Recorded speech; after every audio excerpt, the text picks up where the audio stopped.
What was the thing that made you question your beliefs? How did 9/11 affect your life?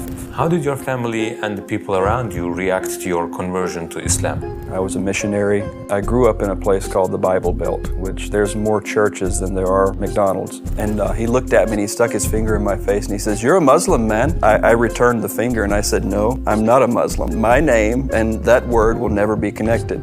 He says, "The FBI is here. What have you done? You've brought the most shame to our family. What have you done?" And the guy puts a Kalashnikov. The two people that were with me, they just hit the ground. I looked and I said, "La ilaha illallah Muhammadur Rasulullah." Assalamu alaikum wa rahmatullahi wa barakatuh. I'm Harun, the American Muslim revert. I'm 43 years old. I live in South Mississippi. I have a farm. I'm a farmer. I've been a Muslim since 1998, 99, somewhere right around there. I lived in Saudi Arabia, moved there when I was 20. I lived there for 10 years. After that, I moved back to the United States, where I live now. What was the thing that made you question your beliefs? So I was a Southern Baptist Christian. I grew up in a place called the Bible Belt, which there's more churches than there are McDonald's. I studied the Bible. I was a youth minister. I was a missionary. I served in a mission in Guatemala. Time when I exited Christianity, I was a youth minister in a Southern Baptist church. That's how it pretty much led me to here. How did you first hear about Islam? I was in high school and I learned about, they taught us all the different religions, Hinduism, Judaism, Christianity, and Islam. Of course, it was slanted. The people that were teaching it were all Southern Baptists like me, which they were not going to give the whole truth. But thank God that the test that we had, it gave the 5 pillars of Islam. It told us that Muhammad, peace be upon him, was the prophet. Of course, when it was taught to me, it was like, well, this is what they believe. And that was from when Abraham left Ishmael in the desert. Isaac was the one that was to carry the prophethood. That was the way it was explained. But they did give a good picture of Islam. There was nothing mentioned that would damage the religion. It was just saying, well, that's for them and this is for us. What was the thing that made you question your beliefs? So reading the Bible in the New Testament, studying Jesus, peace be upon him, with the Christian belief that Jesus was God and he was also the Son of God, that's what took me away, because he never said, "I'm your God, pray to me." It came later on with the Apostle Paul or Saul. And also in the book of Matthew, there's a place where he was with 3 of the, we'll say Sahaba, he was with the 3 of the apostles, and he was going into a garden where he told these 3, he says, "Wait here, because if they find me, they'll kill me." That was a very human trait. That's something that if a God was saying something like that, it would be like, "I don't care what you do, I'm going to go here, I'm not worried." So at least that was the thing that I knew was true. And then I prayed to God alone. And that was the, I say, evolution of how I became Muslim. Can you tell us about your journey from Christianity to Islam? I'll tell you the story how it happened. I had to have been 19, probably right around 20. I was driving to church. I was going to teach my youth ministry, which they were from 15 to 18. That was the age group that I was teaching. I was at war with myself. Like, I needed God. I needed him in my life. I needed the right path to God. I was sitting there. I had my Wrigley spearmint chewing gum in my mouth. I was chewing and I'm driving my Ford F-150 down a highway in Mississippi, going to church. I said, "Okay, God, please show me the way. Show me this path that you want me to be in. Show me the truth. I need it now. Please, God, please give it to me." And it just in my mind, I said, "You know what? So I'm going to take this gum and I'm not going to look and I'm going to throw it." And I said, "If it goes out that window, then I'm no longer going to believe in Jesus as God and I'm just going to pray to God." So I threw that piece of chewing gum and then I turned my head and I looked down. I pulled over on the side of the highway. I got out. I walked around the truck. I opened the door. I searched high. I searched low. The gum was gone. Got back in the truck and I passed right by the church. So after this event had taken place, I met someone that I knew when I was in college studying. He's from Saudi Arabia. His name's Ali Al-Ghamdi. He's from the very southern tip of Saudi Arabia, a place called Bisha. We had met up. He asked me, he says, "What's your religion?" And I told him, I said, "I'm without religion." He says, "What do you mean? What's this? There's no such thing as without religion. What do you believe?" I said, "Well, I pray to God." And he says, "Okay." He said, "So are you a Christian?" I said, "No, I'm not a Christian." He said, "Well, what do you think Jesus, peace be upon him, is?" I said, "He's a prophet. He's a man just like me and you." He says, "So he's not the Son of God?" And I said, no, he's a man, he's a prophet. He delivered a word and he delivered a message, and I believe what he said was true. And he said, okay. He says, well, what do you think about the Prophet Muhammad, peace be upon him? And I said, well, he says, do you think he's a prophet? I said, yeah, I do. I said, I think he's a prophet. He had a word also, but I don't believe that was for me. I believe that it was for a different group of people. And he looked at me and he stuck his finger in my face and he says, you're a Muslim, man. And then I returned the finger and I said, no. I said, I'm not a Muslim, and my name and that word will never be connected. So that day, there was something inside me. It was like a dot. There was some type of dot that had been put in my heart. So back in the day, I had my old Packard Bell. It was not many people know what a Packard Bell is today. They don't exist. And so I would go on there and I would ask Jeeves, which Jeeves was the Google of today back then. So I would go and ask Jeeves, just type in Islamic topics. One day I'd come home from work and I was, just following my normal routine, come home from work, take off my shoes and everything, get comfortable, and sat down at my computer. What is Islam? Give the 5 pillars of Islam. When I read them, for some reason, I read La ilaha illallah Muhammad Rasulullah, and I said, I believe that. And then I read, make Hajj, to fast, to pay zakat, to pray. Every pillar that I read, it was like something had opened. I can't explain it. It was like if my heart was being painted or a light was opening inside me. Then once I had finished reading all the 5 pillars, I knew that I couldn't go any other direction. That was the only direction that I could go. And there was a link. It said how to be Muslim. So I clicked that link and there was a small PDF that opened up. I'm holding this piece of paper and then I went to the bathroom. I took my Shahada in a bathroom. By myself, I went in the bathroom. La ilaha illallah Muhammad Rasulullah. I washed myself in the bathroom, and then from that point, I started praying. And your family, how was their reaction? So one day I was praying, and I forgot to lock the door. The door opens, and Ali, he comes in. He says, "Oh, hey," what are you doing? And I'm standing in prayer. He walks away, and then I finished prayer, and I kind of tiptoed in the living room there, and he's sitting on the couch. He says, "Are you making fun of me?" He says, "You're making fun of my religion?" And I sat down beside him and I sat there and I said, "Ali," I said, "I have something I need to tell you." And I said, I'm Muslim. I took my Shahada. And subhanAllah, this guy, it's like he took his Shahada that day. We weren't on the best of paths, in those days. We did things we weren't supposed to. And that day was when this group of all of the Saudi Shabab, it was like they become Muslim. They wanted to be good because they saw me and they wanted to be good examples. At that time, Ali, he says, "Well, we have to go to the mosque. Have you been to the mosque?" I said, "No, I don't know. I don't know anything about the mosque." He says, "So we have to go to the mosque." So that Friday, that Jummah, was a homecoming. I was hugged and kissed and picked up and, shown off and taken to this one and taken to that one, invited for dinners for days. I probably didn't spend money after that for 2 months because they all wanted me to eat in their home. And it was the most beautiful thing was when I first went to that mosque there in Pensacola. It was a wonderful time.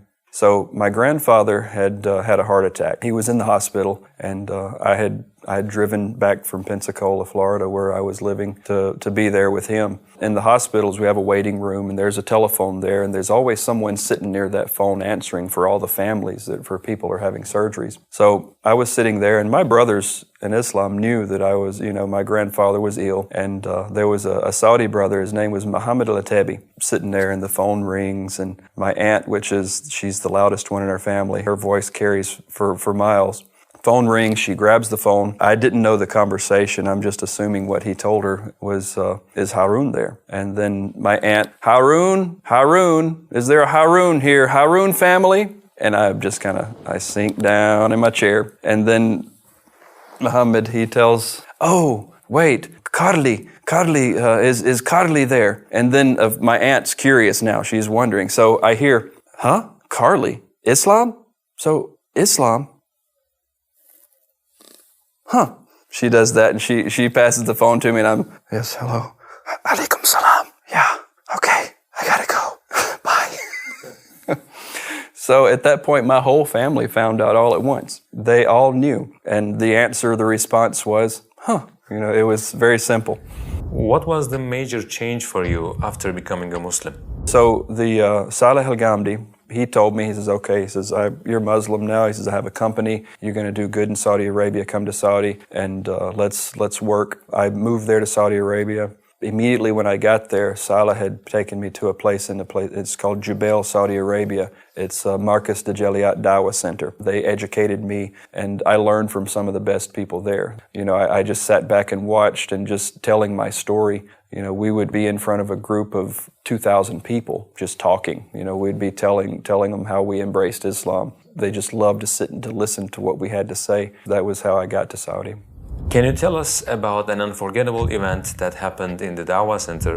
It was a prayer time, and I was coming there to the Dawah Center. So you have, in front of the masjid, there's a bathroom, and then right after there's a big open area, and then you can go inside the masjid, and then you have upstairs the Dawah Center and all. So I came walking up, and there were 3 people standing there, 3 from India. I could tell they were Hindu from the gold rings that they were wearing, the gold necklaces. So I walked up, and I said, do you need some help? They pointed, they said, oh, this place is for Muslims only. And I told him, no. I said, it's for anyone. Anyone can come inside. It's a Dawah center. You know, that's basically propagating the religion of Islam. And he says, no, it says Muslims only. And then I looked, and up on where the bathroom, it says Muslims only. And I said, oh, that's for the bathroom, and I don't even know why that's there. That shouldn't be there. I said, you can come inside and see the place. He says, no, this is for Muslims only. We're not going in. So there was a bucket of water that was connected to the air conditioner catching the condensation to water the flowers. So I took that bucket of water and I dumped it in the flowers. I turned it upside down and I stood on top of it and I pulled that sign, Muslims only, off of it, and then I set the sign in that bucket and set it back where it was. And they thought like we're going to jail. We're all going to jail. We're done. And I was like, no, wait, don't run. Come back. Come, please. There was one Saudi guy there. He's like, oh, what did you do? What happened? I said, just stay away. Just wait. I'll talk to you later. I brought these 3 guys in the mosque, and they were terrified. You could just see the whites of their eyes. They were so scared to be inside there. And I said, okay, look, I said, we're fixing to pray. I said, y'all sit back here, watch what we do. Then I'm going to be back. I'll talk to you. You know, after prayer, got there, got all my guys, all my Indians, Pakistanis and Filipinos. We all sat there in our circle. They were bringing books for them and everything in their language. We got to talking to them and telling them, you know, the basis of our religion.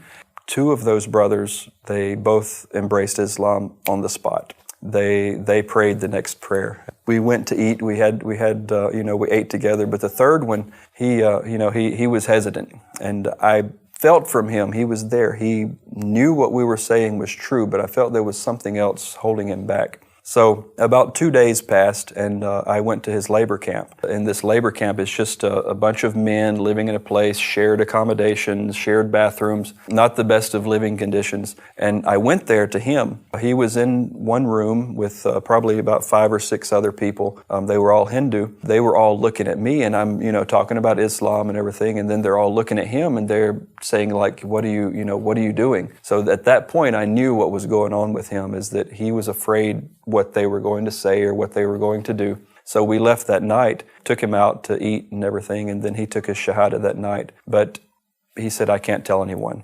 And the brothers around me at that time, they said, it's okay, no problem. You keep it in your heart until you feel that you're safe, that you can come out and you can tell people. I told him I did the same thing. I didn't know that I wasn't supposed. I felt bad when I embraced and I didn't tell people, because I felt I believed something so strongly that I need to tell it. I was just afraid that I had the same fear that he did. He got the good advice. He got the right way. And that's the first 3. Inshallah, from those 3, you never know. You don't know what's coming from them. It's like a tree. Those 3 could be millions in the future. How did 9/11 affect your life, and what kind of difficulties have you experienced as an American Muslim at that time? That was a very difficult time. I was out working. I was doing my job, and I had no idea that what was happening. I received a call on my cell phone. It was one of my brothers. His name's Rashid al-Khatib. He called me. He said, "Are you okay?" And I told him, I said, I don't know why. And at that point, I started getting afraid. He told me, he says, "You don't know what happened." I told him, "No." I said, I don't know what happened. I said, "Please tell me quickly." He said, "Your country's been attacked. Is your family okay?"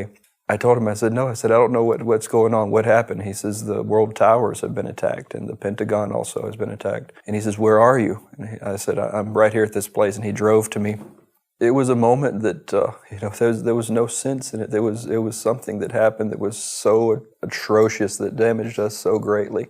And it was a moment that when he told me, he says, "Are you okay?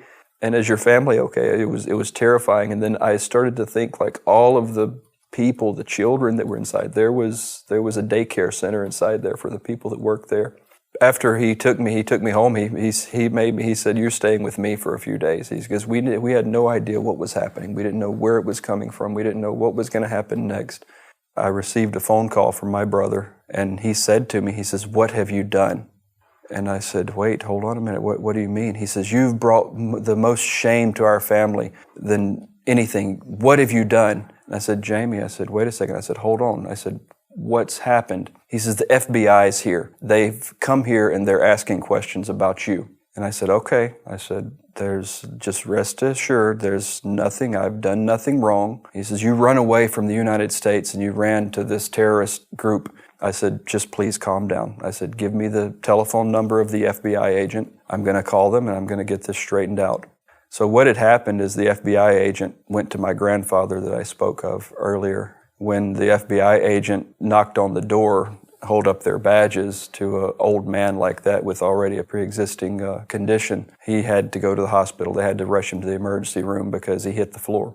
I got the number of this FBI agent. I called it up and I was infuriated. I was so angry at that point. And I had got on the phone with him and I said, "Yes." I said, "This is Carly Dodrell. I heard that you're looking for me." He says, "Oh yes, Mr. Dodrell, where are you? We've been searching everywhere for you." And I told him, I said, "Well, you being the FBI, if you have any sense, you'll contact the consulate where I'm registered and I'm living here in Saudi Arabia.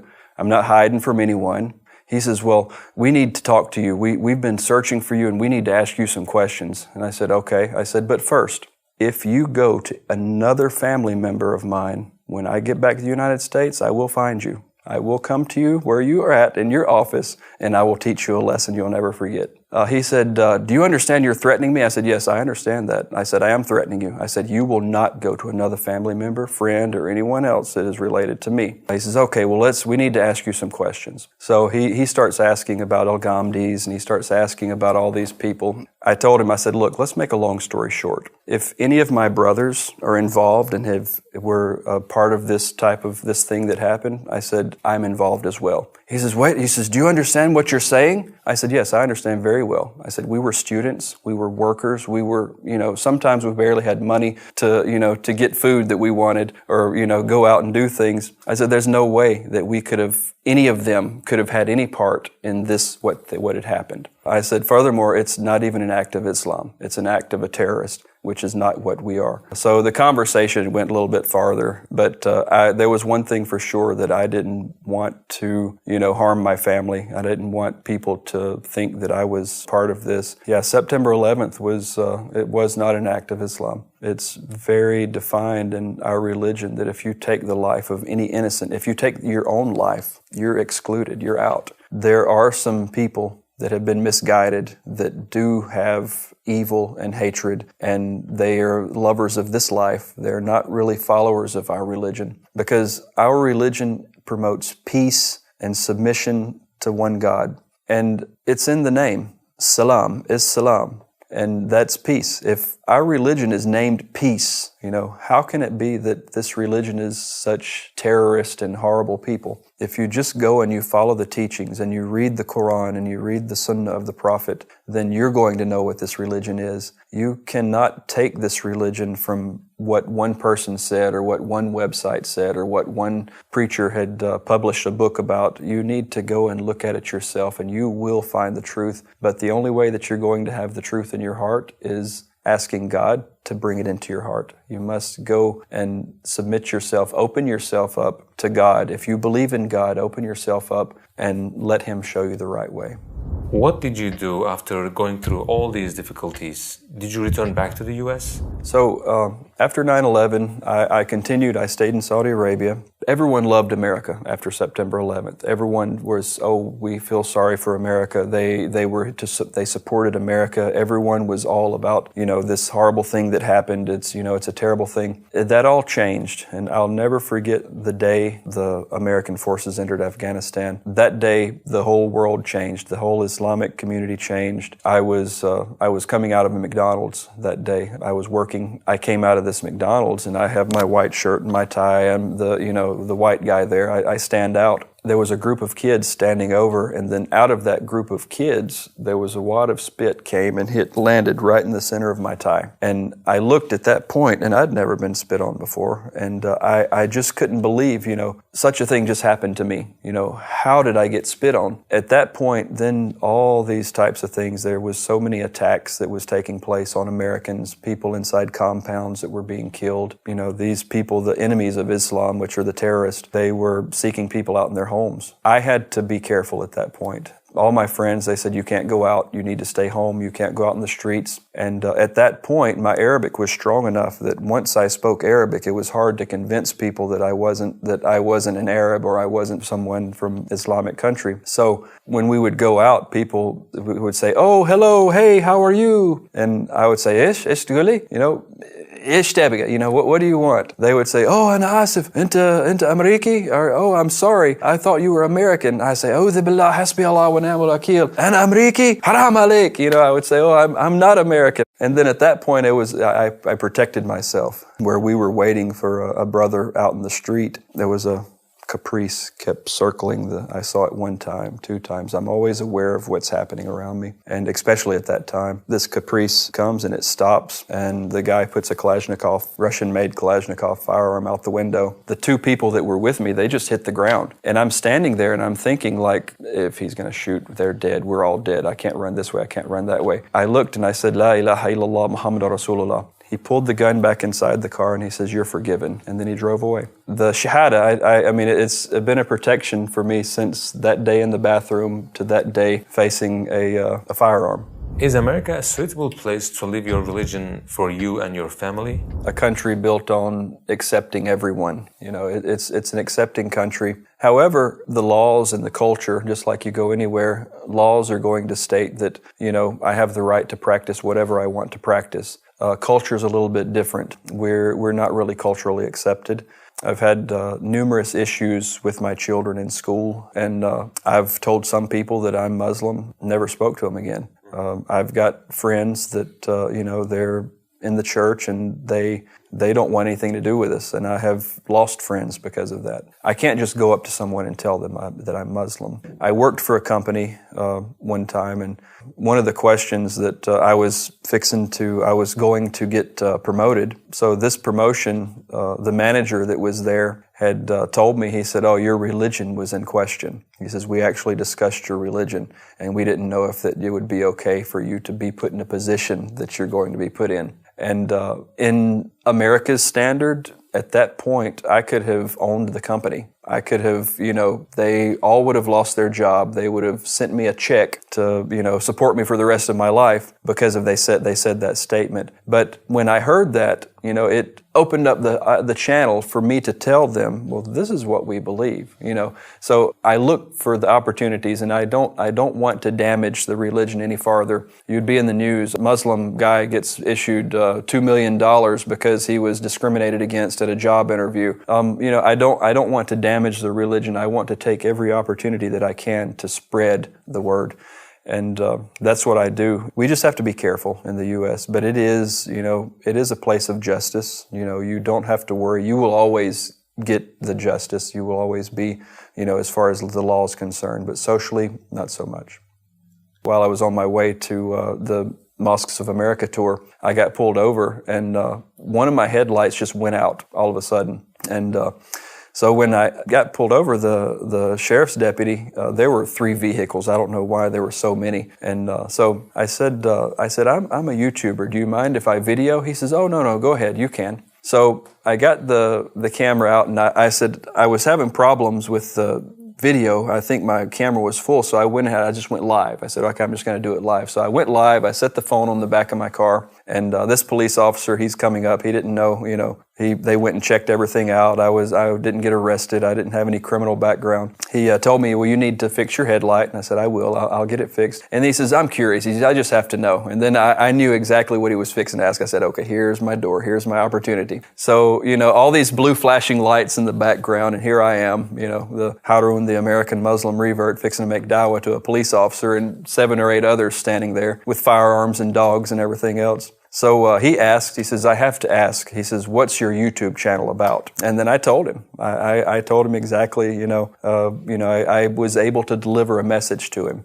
So you gave dawah? Right. I think it was in 40 seconds or less, I believe. It was a very quick, I said, do you know about Islam? Do you know what we believe? And, he's like, no. And I said, well, do you mind if I tell you? And then, I had the chance. I just witnessed to him real quick and shook his hand, which police officers don't shake the hands of anyone because that puts them in a vulnerable spot. When I stuck my hand out, which is very uncommon, I assumed that he would just stand there and he wouldn't shake my hand. But in that video, he actually accepted my salam. He accepted my hello. Now, all of them, I said, hey guys, I told them my YouTube channel. So now from that one video, now all of those police officers, I'm sure they went and they watched it. When they watched it, the way the algorithms and YouTube work, so many other people around them that are friends with them and know them, they were suggested those videos. If someone is curious about Islam, how should that person search about this religion? So if you're interested in Islam, the first thing would be, you're going to look online. But for every one good website we have that's true, we have 1,000 that are built to mislead. And even among our own beliefs and our own religion, we have certain people that believe something completely separate from what our Quran and our Prophet teaches us. So I would say that going to the internet and then also finding someone that can help you, that you can ask questions that you trust. And, there are mosques everywhere. If you just go Google mosque near me, you're going to find one. You can, find a mosque and find a good brother to help you out. What is the quality of Prophet Muhammad ﷺ that impressed you the most? It would have to be his humanity. The humanity of the Prophet Muhammad, peace be upon him, is the example, and it is the example that we all aspire to be. He was so humble and kind to everyone. I've never seen harsh words that he's given, even when he was getting on to someone, if he was telling them something that they did wrong, it was still in a way that they wanted to hear it. They wanted to hear it. It was never, like we get on to our children. It was delivered in a way that people wanted to receive. And that's the way that I like to make dawah. When I make my dawah and I tell people about Islam, is I try to think about how would the Prophet Muhammad, peace be upon him, approach this person. This is our belief. It's a belief of submission and peace to one God. It's to strive and to be more like him is what we're all wanting to be. What would you like to say as your final comments? So, my final comments is that I've been given so much and I've been rewarded with this wonderful things that I have. And now I want to give myself back. My journey is right now, and inshallah for the rest of my life, is I want to be in mosques. I want to be in dawah centers. I want to be inside your homes, from your mobile device to your televisions. I want to be able to be heard, and I want my word, and which is the words of Allah subhanahu wa ta'ala, to be heard throughout the world and to be accepted, inshallah. It was a wonderful interview. Thank you for coming. Alhamdulillah.